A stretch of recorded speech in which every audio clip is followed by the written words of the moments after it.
my pleasure to introduce G02a Aaraj. She's a Senior Vice President, Special Projects, Data Matter, and Dark Matter, Dr. G02a Aaraj, Senior Vice President of Special Projects on Dark Matter, is responsible for evaluating and customizing secure product architecture for evaluating, designing, and setting up special projects related to authentication and cryptology systems. And also for overseeing the development and operations of dark matter's test and validation labs. So, welcome. In addition to this, with a PhD in computer engineering from Princeton University and more than 10 years of experience working with global firms such as Booz & Co., NEC Labs, IBM Security Research Labs, and Intel, G02a brings extensive practical knowledge of cybersecurity implementations in the US, Australia, the Middle East, Africa, and Asia. So she has a great credential, and it's definitely my pleasure to welcome her. Thank you.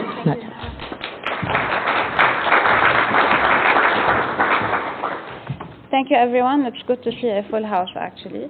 So as Nitya said, this is a keynote speech. So basically, I'm going to keep it high level, but please feel free to interrupt me at any point for questions, and I'll keep like 5 to 10 minutes. Yes. Can you hear everyone? I think it's on. Yeah. Now yeah, fine, great, as long as you hear me. So, and I'm going to keep like 5 to 10 minutes at the end for any questions you may have. So the talk today is focused on modern crypto systems and practical attacks, the way that we see crypto systems being implemented in various... Yes? Could you just speak closer to the mic? Yes, sure. Better now? There you go. Okay. And also, we're trying to get some, if people can maybe move in and fill in any seats, there's a lot of people standing in the back. So if you move into the, if there's any available seats, they'd be acceptable. Thank you so much. Sorry about that. No issue. So let me start. So there is no doubt that computing systems have evolved over the past 30, 40 years. So when we were talking about mainframes in the 1970s, desktops and internet in the 1990s, today we are talking about basically computing systems being ubiquitous in our daily life. So whether we are an end user, whether we are businesses, whether we are highly sensitive government entities, computing devices are basically a main component of our daily life. This is the case across many industries. This is the case across many verticals, across the critical infrastructure as we know it today. This, of course, this increased computations, functionality, connectivity, etc., doesn't come as a cheap price. So the type of attacks and the number of attacks have increased, of course. We hear about billions of attacks that is hitting on a yearly basis, million new threats that are hitting on a yearly basis. And what is very interesting about it is that the type of attacks are different from what we used to see in the previous years. So today, for example, while we used to talk before about simple unstructured attacks, where the attack would come from a single connected user, basically to cause a minor disruption to a system, to cause a small scale of theft and fraud, like basically sending a malware to disrupt a single user. Today we are talking about what we call the complex and coordinated attacks.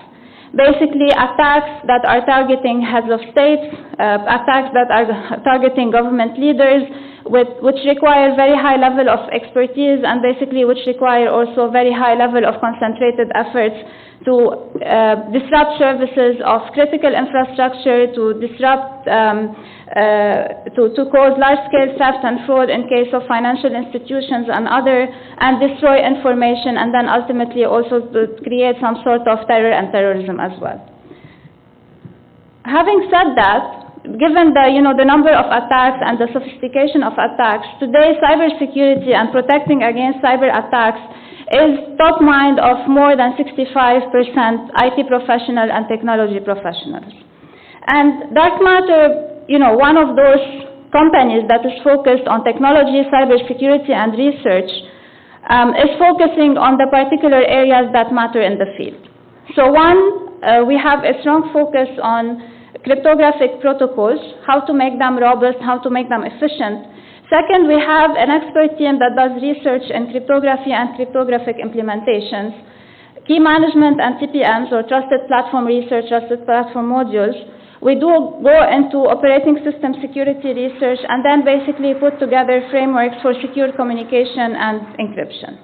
So the ultimate aim basically is to have secure and authenticated communication channels that are integrated in products, that are integrated in like any products that we deliver or that we can advise to third parties, to secure data at rest and secure data in transit, to have hardened and secure operating systems and like the whole complete software stack security and hardware security. So in this slide, what I'm trying to capture basically is the different areas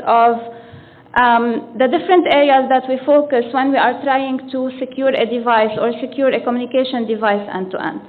So as you can see on the top left, we have the communication security.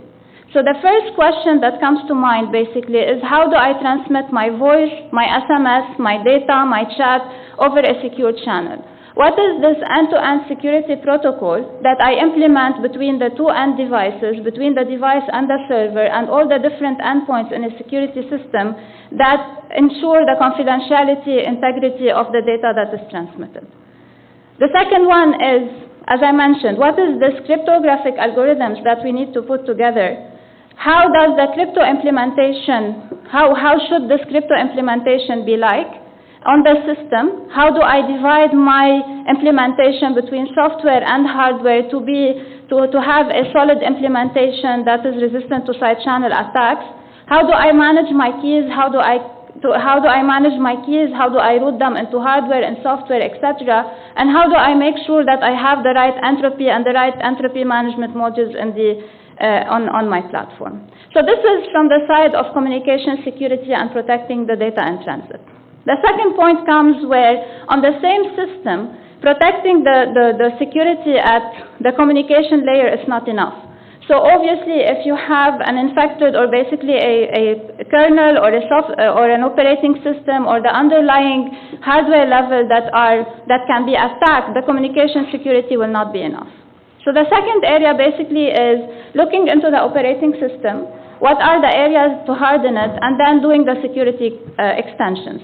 Whether this means that I'm going to do SE Linux extensions to my operating system, I'm going to randomize the memory, the instructions, etc. into my operating system.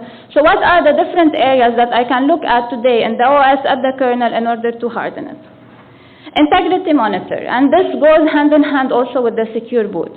So today in such platforms, basically, when we go into the OEM, secure boot is one main point that we need to look for. So if I can fuse my own certificate on the chip and then basically implement the secure boot and then ensure that I'm monitoring the integrity of the whole software stack, starting from the boot at the bootloader and then going up, this means that also this is an extra layer that I have in order to harden my OS and my kernel. Then we have the memory management unit security, and then finally, after we speak about the encryption of the data in transit, the encryption of data at rest is also one important point to look at when we are designing secure products and secure communication products.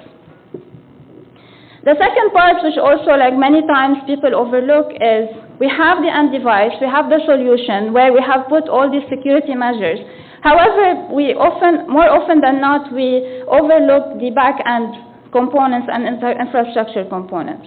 So it's very important when we are looking into the management of those devices to have a very solid management backend. So how do I do my device management? How do I configure those security solutions in a device? How do I do over-the-air security configurations, whether integrity monitoring, whether auditing, whether over-the-air activation or deactivation? And then finally, how do I manage the policies on this device? And the last point is, which, you know, it's an obvious thing for many of you, I'm sure, but then also it can be overlooked, is where these solutions reside, whether it's on-premise, on the cloud, etc., we need to take care, or we need to make sure that the infrastructure is secure as well. So I will skim very quickly through this. So as I mentioned, basically the first part will be the secure communication or the secure protocol layer. So be it the authentication, where you will have to use the asymmetric crypto system, symmetric crypto system, and the hashing, all the other components where we have to make sure that our key management and the random number generation on the platform is the right ones that are there. But putting those together is not as easy as it sounds. It's not about having the right, or it's not about having an asymmetric crypto system that I put together, or it's not about having the symmetric crypto system that I put together. There is, the main value in this is, one, how do I design this protocol in order to have properly provable security properties of that protocol? How do I make sure that all the properties I need are there? So be it anonymity, non-repudiation, confidentiality, integrity, and availability. So how do I link all these components together in order to come up with the right properties of the systems? Obviously, when we put a protocol together, we have to look out for making sure the properties are there. We need to make sure that also the bit level security of the system is there, and then this is how the mishmash the different components. So the same way as I mentioned before, the same way that the communication security, the protocol design and the protocol implementation is important, so are the kernel and the hardware level security components. So how do I protect my data at rest? What are the algorithms that I need to implement? How do I manage my keys on the platform? What is the software-hardware co-design balance that I need to put there? What are the outside components that I need to integrate? How do I actually route the root of trust of my device into hardware? And then finally, how do I take all these components of the OS and the kernel in order to harden them? So far, basically what I covered is what are the different design considerations when we are developing and then designing a secure communication solution. The second part is basically I would like to focus on what are the challenges while implementing most of those components, and mainly focusing on the challenges that crypto and the crypto implementation poses for developing and then implementing those crypto solutions, for the communication solutions. So one, we have the side where the algorithm itself, or the math behind the algorithm itself, should be intractable. So it should be resistant to any theoretical cryptanalysis technique. The second part, which is more often than not, which is actually the harder to achieve, which is the implementation. So how can I make sure that the way I implement my crypto is safe, and that is not basically, and that is resistant to any type of cryptanalysis, practical cryptanalysis that can face the system. And in particular, I would like to focus on the side channel attacks, basically, which they leverage, or they basically attack leakages from different components of the system in order to get this key, where by Kirchhoff law we know that the key is the main part of a crypto system. So once I reveal the key, or once I reveal the secret, basically my crypto system is broken. So this is an example of a side channel attack on a system. This signal basically that you use is a signal that we got based on, we were doing a simple power analysis technique. So before getting into the left side, when we say side channel attacks, there are different ways to do a side channel attacks. The most common ones is power analysis. Basically, the power analysis, they basically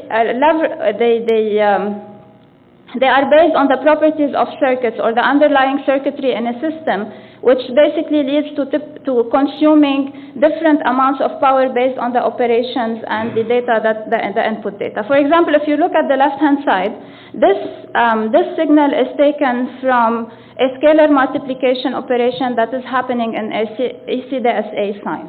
So in this scalar multiplication, we were using the double and add algorithm. So you can see that you have almost repeating patterns. Unfortunately, I don't have a pointer, but you can see at the top you have like the repeating patterns where you see that the energy consumption or the power consumption between the first curve and the second is different. And this is basically a property of the scalar multiplication, is that if you have a bit of the key that is 0, you do a double and add, and if you have it as 0, you do a double operation. And then basically the power consumption is different between one and the other. This is in the case of elliptic curve cryptography and scalar multiplication. The same thing you can see, for example, with an RSA implementation of the Chinese remainder theorem, where also when you have a bit of 1, you have a square and multiply, and then when you have a bit of 0, you have basically a square operation. So if you have, this example is taken from a smart card, which was implementing ECDSA sign without any countermeasures that are added in the scalar multiplication. So if your implementation doesn't have those SPA and DPA countermeasures, by collecting traces while the operation is happening, basically you can do the analysis either like through observation of the power or the time, or you can correlate the different traces that you get in order to extract the key. So this is power analysis, and then on the left you can see an example. Other types of side channel attacks are basically they leverage electromagnetic, so basically EM-based side channel attacks. You leverage electromagnetic emissions and signals, where basically like you extract those the signals from near field emissions and coupling, and then also from far field antennas. And finally, timing. Timing is also a very common or a very popular type of side channel attacks, where based on the timing, based on the time that is consumed in a certain operation, you can actually try to detect or to detect what operation has happened, and based on that you can actually detect what are the bits of the keys. And the example that I mentioned before on the RSA CRT example actually can also be done through a timing attacks on the system. So typical targets, I mean, maybe many of you would think, okay, how practical those attacks are in practice, and we've seen that they are quite common, more common than you would imagine. So most common targets are, of course, the smart cards, microcontrollers or FPGAs-based implementation, and then custom processors or ASICs. Other common targets as well today that you have a lot of applications on the mobile phones that have lots of crypto operations there, so smartphones are a target, any embedded devices, sensors, IoT devices are also a target, USBs, consoles, etc. And other modern targets today, and these are things that we are looking for in dark matter labs today, is we are looking at a bit of unconventional way of doing side channel attacks, which is, one is look at the charging pattern of a device. So if I have a device that has a crypto application there, and then a device that is not running any sort of crypto applications, how does the power charging pattern change between one and the other? This is something that is in the making. We're looking at that, but then we're getting also positive results of leakage there. And then the second one is when you have systems that have these different software, hardware, co-design components, and all these interactions between how crypto is being done in hardware and then handed off over as software, there are many leakage interfaces that are there that can be leveraged by side channel attacks, be it the simple form of side channel attacks or the differential form of side channel attacks. Now, countermeasures. Countermeasures, the most common countermeasures are implemented today at the algorithm level. So one of the most common countermeasures is introducing randomness and how the algorithm is being implemented. Masking, blinding are an example, and basically this is to reduce the amount of sigma or correlation between the output data that is being observed and also between the interim states of a crypto algorithm being run. For example, one of the examples I can give here is how side channel attacks can happen against the AES algorithm.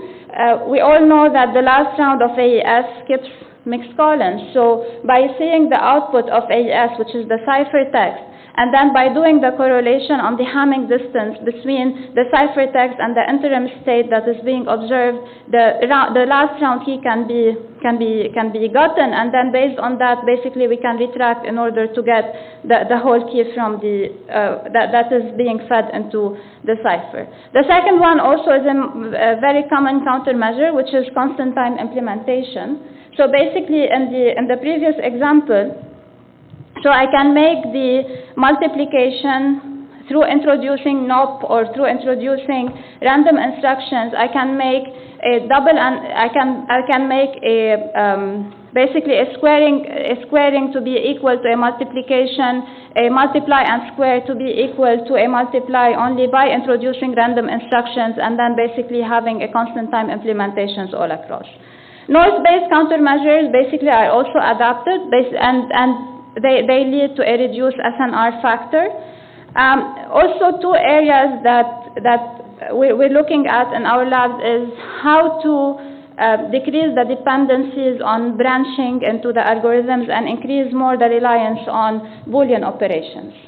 And for example, to use Ketchak is one of those examples. And then the second one, which looks more promising, is that when I have a certain algorithm, and especially if I'm using it multiple times during an implementation, how do I randomize the structures or the building blocks of a cipher? So for example, the first round I can use one type of S-box, the second round I can use another type of S-box, so that the attacker doesn't have the minimum level of leakage that is required in order to attack a crypto system.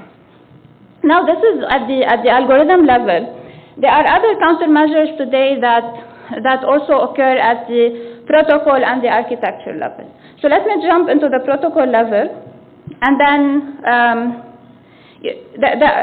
introduce what could be countermeasures at the protocol level, and then on the other side of the slide, or introduce other areas of leakage or other types of side channel attacks that can occur. So obviously, protocol level countermeasures, they have the same purpose as the algorithm level countermeasures, which is to reduce the amount of leakage that is there, so that the attacker doesn't have the minimum level of leakage that is required to recover the key using SPA, DPA, EM, and other side channel attacks.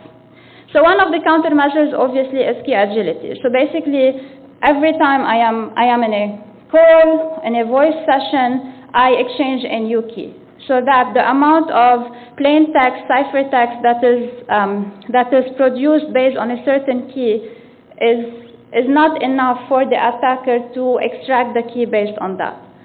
Multi-layered security, which is basically using two different protocols at two different layers of the algorithm implementation. So if I have my protocol will have one layer of security that is based on, for example, on NIST Suite B or any publicly known crypto systems, and then I introduce another layer of security which will be processed through this well-known crypto system. Increase overall bit level of security, of course, so then basically use bigger keys, so that the efforts in order to recover the key will be bigger. Reduce redundant crypto operations, and then obviously at the end, which is related to all the above, a smart choice of the crypto system. Now this is also to mitigate the typical ways that side channel attacks are being done or are being executed. However, when we talk today about protocols, especially with the different components that play a role in a secure protocol, the endpoint, the server, there are other types of leakage that needs to be studied in order to make sure that no external leakage sources are there. So today, if we think of a protocol as a repetition of rounds, and then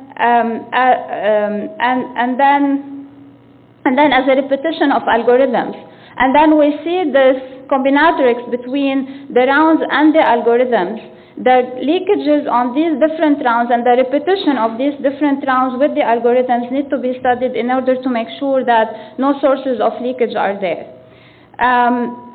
then all the leakage that is being introduced through authentication system, as I mentioned, the number of players in a modern protocol implementation is a lot. So we have the end device, we have the server, we have different components. So this authentication that needs to happen every time those components talk to each other, also leakage has to be studied in there. Key agility, of course, it addresses the problem of not having the same operations happening on the same keys. However, the structure or the key structure that ends up being produced on a system based on the master key and then ephemeral keys, and then based on those ephemeral keys to extract asymmetric keys all the time per session, per call, per message. Also, how would this key structure, what is the leakage that is being created based on the internal state and the memory that is created there?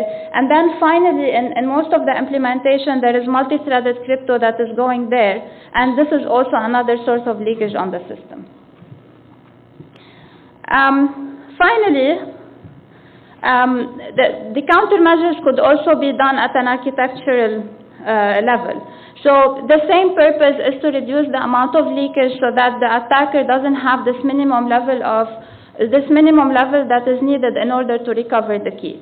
So the countermeasures, they could be a circuit level modifications, for example, to use NAND gates that are not sensitive to the power consumption, and then they don't leak information about power and then consumed if the data is different, and then if the operation is different.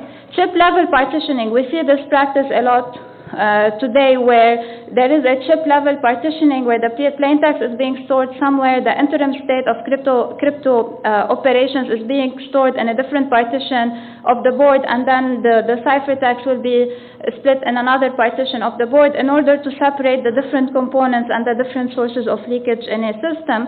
And then obviously the last one, which is very well adopted today, which is tamper-proofing, like tamper-proofing a system and adding physical security measures on it. So again, I'm not saying that the right-hand side basically will create leakage that can be that can be leveraged by attackers. However, these are areas that need to be studied given the new design and then the new architectures of systems that are being introduced today. So today we have most of the hardening of systems. For example, they introduce crypto cards, they introduce CPM, Trusted Platform Module integration on the system, where the crypto operations will be divided between the hardware, and then they will be divided between the software as well. And then there is this handover of session keys or derived keys based on a master key from the hardware into the software. So how does this create internal leakage into the system? And similar to what I mentioned before is how is the leakage in a uniprocessor system that as we know it today mitigated or actually increased when we go into a multi-threaded or a multiprocessor implementation. How long do I still have? You have 5 minutes. Okay. So finally, the last slide this is really a recap of all the messages I passed across before in order to, and I go back to the aggregation across the whole system, not only the crypto implementation. So the right balance to design a secure communication system today, implemented and make sure and actually ensure that a provable security level of it is one, to properly define the crypto system and ensure that all the countermeasures at an algorithm level, at a protocol level and an architecture level are introduced. The second important point is how do I define the root of trust of my system? So is my root of trust of the system based on at a hardware level? Is it like the TE level? Is it on a software level? So how I define this root of trust? Based on this root of trust, what are the attack vectors on my system, and how is routing this trust of my system into the different components mitigate against the attack vectors? The third one is to ensure that we have built-in countermeasures within the code itself. So one, the code has to be vulnerability-free, etc., all the secure coding that as we know it. But second, also it has to be cryptographically secure, and finally, at the design level of a system, all the layers have to be hardened, be it the hardware, be it the operating system, be it the kernel, and then finally the application layer and the communication layer. And with this, I think that's it from my side. So I'll open the floor for questions if you have any.